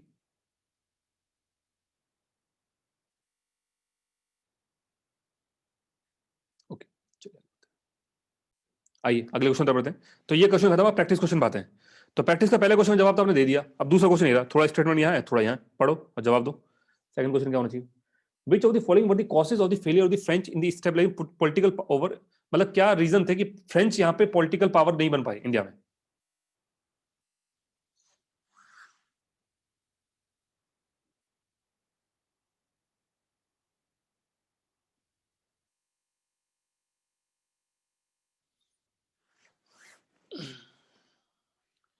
बोलिए आंसर बोलिए प्लीज, फटाफट पढ़ो, आराम से जवाब दो। 100% ठीक है, डी ऑल। कैसे? English navy was superior to the French, ये तो मैं पहले बता चुका हूं आप लोगों को, ये पॉइंट तो कई बार डिस्कस हो चुका है। French officer are lacked coordination, ये कैसे पता चलेगा? ये हम कई तरीके से समझ सकते हैं, आपको पता है जब मोहम्मद अली, मोहम्मद अली, हाँ मोहम्मद अली, मोहम्मद अली जब भाग के कौन सा फोर्ट में चला था, फोर्ट का नाम मैं मिस कर रहा हूँ, वो जाके छुप जाता है, फिर वहां पे कंटिन्यूसली चंदा साहिब अटैक करते हैं और रॉबर्ट ड्यूप्लेसिस, बट टाइम पे ये मॉरिशस, कहाँ पे, मॉरिशस से जो नेवल फोर्सेस वो आ नहीं पाती और वो हार जाते हैं उस बैटल को, तो कोऑर्डिनेशन नहीं था। फोर्ट का नाम मैं मिस कर रहा हूँ, हाँ टेचन पोली, हाँ कुछ ऐसा, टेचन पोली, हाँ बिल्कुल टेचन पोली। तो वहां पे टाइम पे फोर्सेस पहुंच नहीं पाती, और एक ये रीजन रहा, तो ये भी ठीक है, कोऑर्डिनेशन तो था नहीं उनमें टाइम जो ढंग से। और दूसरा, in Europe the position of England was much, ये बिल्कुल सही बात है, बिकॉज नंबर ऑफ कॉलोनीज बहुत ज्यादा है यूरोप के पास, तो जो वेल्दी वेल्दीनेस है वो काफी ज्यादा है, अभी भी देख लो, पहले भी देख लो, हमेशा देख लो, हमेशा से ज्यादा ही थी। The French company lacked government support, वो मैंने आपको बता दिया। ये डुप्लेसिस वाले केस में ऑटोक्रेसी और ये जो यहाँ पे था कुछ पर्सनल लोगों के बीच में, ये पूरा चीज हम एक्सप्लेन कर चुके हैं, तो ठीक है। आइए नेक्स्ट पे, अभी ऑर्डर बताना, वन डी वॉज ये तो बता ही चुके, छोड़ कर दोगे आप। फोर्थ पाइए, वो वर दी, ये आ गया मीर मदन एंड मोहनलाल, कौन थे? ABCD, मीर मदन एंड मोहनलाल कौन थे? मीर मदन एंड मोहनलाल कौन थे?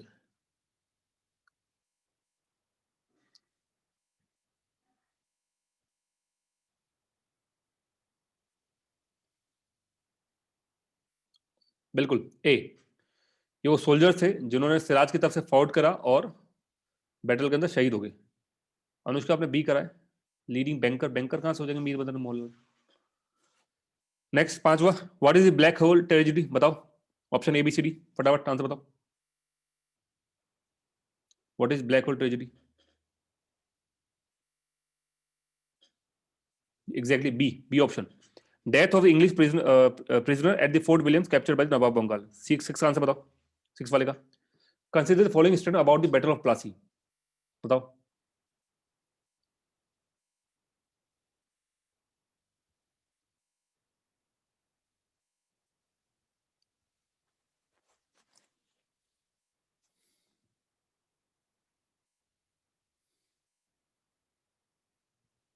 बिल्कुल, देखो ये बात तो आपको अच्छे से पता है कि ये वाला स्टेटमेंट तो पूरी तरह से गलत है। After the battle the private trade off the company, private तो और चरम सीमा पे पहुंच गई, तो ये तो बिल्कुल गलत है। तो सेकंड गलत है, इसका मतलब ये गलत, ये गलत, ये गलत, ऑल तो हो ही नहीं सकता, ऑप्शन होगा बी, खत्म, बाकी पढ़ने भी नहीं है, हो गया 1 and 3। 7 पाइए, what were the causes of the first Carnatic war, तो 1 2 3 दे रखा है, ये आपके सामने 3 कॉजेज है, पहले इनको पढ़ लो, फिर मैं इस पर आता हूँ कि इसका ऑप्शन क्या है। तो 3 कॉजेज है, कॉजेज बताने क्या है कर्नाटिक वॉर के, तो ये 3 कॉजेज आपके सामने। Austrian war of succession, first Carnatic war के बारे में पूछ रहा है। Expansion of colonies in America by the French and English, control over Indian trade, पढ़ लो अच्छे से। अब मैं आता हूँ ऑप्शन पे, ये थोड़ा छोटा कर देते हैं, ये रो उसके ऑप्शन दिख रहे हो ऊपर, चलो बड़ा कर लेते हैं। 1 2 1 3 2 3 1 2 3, अरे भैया ये तो एक से याद आ गया सर आपने तो एक ही बताया था, ऑस्ट्रियन वॉर ऑफ सक्सेशन, हाँ मैंने एक ही बताया था, उसमें एक ही लिखा, लेकिन आप दिमाग लगाओ ना, आप दिमाग लगाओ तो आप बाकी का जवाब दे सकते। सोचो डील क्या हुई, आपको समझ आएंगे फर्स्ट वॉर, आपको जब डील हो रही ना, तो डील से समझ में आ जाएगा कि इन्होंने यहाँ ट्रेड, तुम वहां ले लो कॉलोनी, कुछ याद रहा है, तुम ये रख लो, हम अमेरिका में रख लेते हैं। इसका मतलब ये भी तो बिल्कुल ठीक है, ये भी बिल्कुल ठीक है, और तीसरा तो मेन पंगा ही तो ट्रेड का था, मेन पंगा ही ट्रेड का था। तो तीनों स्टेटमेंट पूरी तरह से ठीक है, तीनों स्टेटमेंट पूरी तरह ठीक है, तो 1 2 and 3 ठीक है। अगला ये 8th क्वेश्चन, ये आपके सामने, जवाब दो। Which of the following factor contributed to the victory of the British in the battle of the Plassey, तो बताओ बैटल ऑफ प्लासी के लिए कौन कौन से फैक्टर थे जिससे वो जीते? बैटल ऑफ प्लासी कौन सी, सिराज वाला,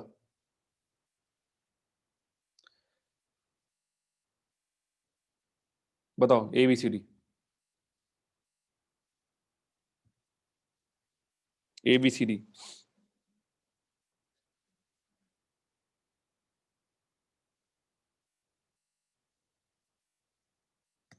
ये खतरनाक क्वेश्चन है, स्टार बना रखा है मैंने, तो जितना जो आपको लग रहा है वो होगा नहीं, मैं पहले बता देता हूँ, दोबारा सोच लो, जो आपको लग रहा है वो होगा नहीं, खतरनाक क्वेश्चन, स्टार बना रखा है, थोड़ा सा खतरनाक तो नहीं, खैर एक वर्ड का खेल है बस। शो ऑफ माइंड, माइंड का मतलब होता है पराक्रम दिखाना, बहुत भयंकर पराक्रम दिखाना। एक होता है कि थोड़े से 30 40 लोगों ने वो स्पार्टा, देखिए स्पार्टा, उस तरह का कुछ पराक्रम दिखाना, उसका मतलब ऐसा होता है, स्पार्टा टाइप का कुछ पराक्रम दिखाना।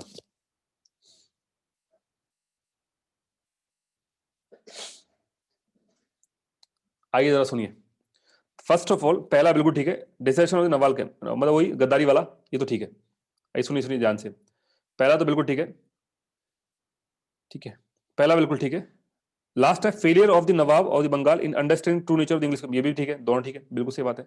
अब आता है show off the might by the British forces, अब आप में से कई लोगों ने डी किया है, लेकिन नहीं बताओ, शो ऑफ द माइट तो तब होता ना जब वो पूरी की पूरी फौज लड़ती इनसे।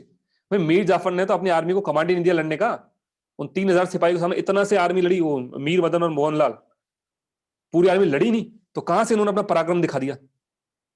इसका मतलब ये सेकंड नहीं होगा, अगर सेकंड नहीं होगा तो 1 and 3 C option right answer है, समझा है?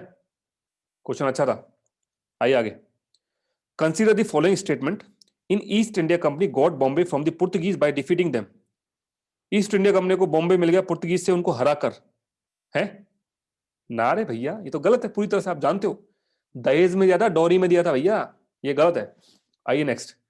इन अच्छा आप खुद ही बताओ, मैं क्यों एक्सप्लेन करने पड़ेगा, जल्दी बताओ क्या आंसर है इसका, दूसरा पढ़ के बताओ।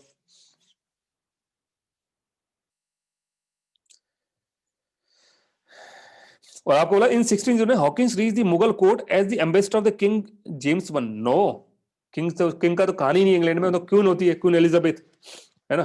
तो किंग की तो पिक्चर ही नहीं है, तो ये भी गलत है, ये भी गलत है, इसका मतलब होगा नाइदर। कोई भी, अच्छा इनकरेक्ट पूछा है, which of the above statement are incorrect. ये ध्यान देना मर मत जाना भाई साहब, इनकरेक्ट बोला हुआ है देखो, इनकरेक्ट, मुझे पता डी डी चिपका दे सबने। आंसर होगा बोथ, दोनों ही इनकरेक्ट है, दोनों ही गलत है, समझ आया। तो कई लोगों ने डी जो लिखा ऊपर वो ये चीज भूल गए। हाँ, आइए next. Which of the following were the among the consequence of the battle of Plassey. Battle of Plassey के कॉन्सिक्वेंस पूछ रहे हैं, वो बैटल प्लासी जिसमें सिराज आ रहा था। Mir Qasim was proclaimed nawab, no, Mir Jafar था, मीर कासिम नहीं था, गलत। The English company was granted undisputed right of the free trade in the Bengal, बिल्कुल सही है। The English company was granted the zamindari right of the Bengal Bihar Orissa. भाई साहब ये गड़बड़ होगी, क्योंकि जमींदारी राइट इनको मिली जरूर, पर अभी नहीं मिली, बैटल ऑफ प्लासी के जस्ट बाद नहीं मिली। मेरे दिखाने के लिए मैं आपको क्वेश्चन पे लेके आता हूं वापस से, आइए जरा, आप इस क्वेश्चन जवाब देंगे, मैं दोबारा से आता हूं बैटल ऑफ प्लासी पे। आइए आइए, ये देखो ध्यान से पढ़ लो, यहाँ पे consequence of the battle of Plassey क्या है। Granted undisputed right of free trade in the Bengal Bihar Orissa, लेकिन कहीं भी आपको स्टेटमेंट दिखा है जमींदारी राइट, कहीं भी दिखा है कि जमींदारी को राइट मिले, ना मिले। तो जमींदारी राइट कब मिलने वाले हैं बताता हूं, आइए। इनको जमींदारी राइट मिलेंगे अब जब मीर कासिम इनको देगा, उसके बाद में 3 जगह के, वो भी 3 डिस्ट्रिक्ट के, उसके बाद जब आगे चलेंगे तो आगे जाके ये देखो, ये देखिए, यहाँ पे मीर जाफर ने तो दोबारा से उन 3 डिस्ट्रिक्ट की जमींदारी राइट दे दी। एंड फाइनल जब क्लाइव का सेटलमेंट होगा यहाँ पे, तो ये नवाब अवध वाला देगा, और फाइनल ये पूरा ले लेंगे, यहाँ पे इससे लेंगे, यहाँ से रॉयल फरमान के थ्रू, जो शाह आलम 2 के साथ में जो इनका होगा। मतलब बेसिकली ये जो हमारा जो क्वेश्चन था, इस क्वेश्चन में ये स्टेटमेंट गलत है कि इंग्लिश कंपनी वॉज ग्रांटेड दी जमीन, नहीं मिले, ये नहीं मिले, बैटल होते ही नहीं मिले, ये बाद में जरूर मिलेंगे, अभी नहीं मिले। कौन देगा, मीर कासिम देगा, एमसीबी का, पूरे बंगाल बिहार उड़ीसा का कब मिलेंगे, रॉयल फरमान 2, जो कौन इशू करेगा, शाह आलम 2, जो सेकंड ट्रीटी ऑफ इलाहाबाद होगी, क्लाइव का जो सेकंड सेटलमेंट होगा उसके बाद मिलेगा। तो ये गलत है, ये वैसे ही गलत था, आंसर हो जाएगा सी, 2 ओनली। क्लियर है यहां तक। चलो जल्दी से मेंस के क्वेश्चन देख लेते हैं। तो पहला क्वेश्चन है, सूर्य ध्यान से, कैसे क्वेश्चन आ सकता है मेंस में। Why did English East India Company acquire political dimension? What factor stood behind the expansion of European? तो ये समझ में आ गया कि क्यों उन्होंने पॉलिटिकल डायमेंशन अपनाया और क्यों उन्होंने कब्जा करा। मेन तो रीजन ट्रेड ही था, ट्रेड ही था, ठीक है। What factor stood behind the expansion of Europe, अब थोड़ा बता दे क्या फैक्टर है इनके एक्सपांशन के पीछे, बिहाइंड में। हमारी कुछ कमजोरी जो हमारे मुगल के टाइम में डिक्लाइन के बताई, कुछ इनके जो यूरोप में हो रहे थे, ठीक है, एक्सपांशन के, कुछ मिला मिलू का आंसर बन जाएगा हमारा। अगला, it was rightly said that no general could have won India by starting from the Pondicherry and compete with the power which held Bengal। ये सुना सुना लग रहा है भाई, ये सुना सुना लग रहा है क्या। हाँ, ये मैंने कब बोला था, ड्यूप्लेसिस के टाइम पे। और ये मैंने क्यों बोला था, क्योंकि पौंडीचेरी के पास का जो रेवेन्यू है वो इतना नहीं है कि आप बंगाल के रेवेन्यू से टक्कर ले पाए, ठीक है। तो ये स्टेटमेंट जो था उसी को आपको क्रिटिकली एनालाइज करना, आपको इसी के बारे में एलोबरेट करके लिखना था। नेक्स्ट है, the battle of Plassey was not a great battle but a great betrayal. अभी तो आप आराम से बता ही दोगे मीर जाफर का एग्जांपल और जो बाकी जितने भी गद्दार थे उनका एग्जांपल लेके, प्लासी कॉन्स्पिरेसी को समझाकर, थोड़ा बैकग्राउंड बताकर। On 23 June 1757 the middle age of India ended and her modern age begin. तो कैसे बोलोगे भाई मॉडर्न एज कहां से आ जाएगी, कि मॉडर्न एज तब आएगी जब हमारे पास जो बंगाल खत्म होता है, बंगाल में ईस्ट इंडिया कंपनी का कब्जा स्टार्ट हो जाता है, तो वहीं से आपको पता है कि मिडिल एज खत्म होती है, उसी मतलब सेम क्वेश्चन ऊपर वाला जैसे क्वेश्चन है। Duplessis made a cardinal blunder in looking for the key of India in Madras. Clive sought and fought it। वही वाला क्वेश्चन आ गया, सेम ऐसे ही सेम क्वेश्चन आ गया। ये दोनों स्टेटमेंट आपको मैंने पिछले क्लास में बताए थे कि ऐसे स्टेटमेंट डायरेक्टली इस्तेमाल कर सकते हैं, उन्होंने वही दोनों कोटेशन उठा के क्वेश्चन बना दिए। समझ आया मैंने कोटेशन आपको क्यों बताई थी, ताकि अगर ऐसा कोई क्वेश्चन आ जाए तो हम घबराए नहीं, हमें पहले से पता हो और इसके पीछे का बैकग्राउंड। ये सारे क्वेश्चन आपको मेरे जो ग्रुप दे रखा है उस पर करने हैं। अभी फिलहाल मैंने आपको 3 क्वेश्चन दे रखे हैं, इन 5 क्वेश्चन का नंबर उनके बाद आएगा, रोजाना करके एक क्वेश्चन रोजाना खत्म करेंगे, और आप दूसरे लोगों जो आंसर लिखा उससे चेक करके खुद की मिस्टेक सुधारोगे। चलो ये पूरा सेशन होता है हमारा आज खत्म, नेक्स्ट टॉपिक के साथ हम कल मिलेंगे।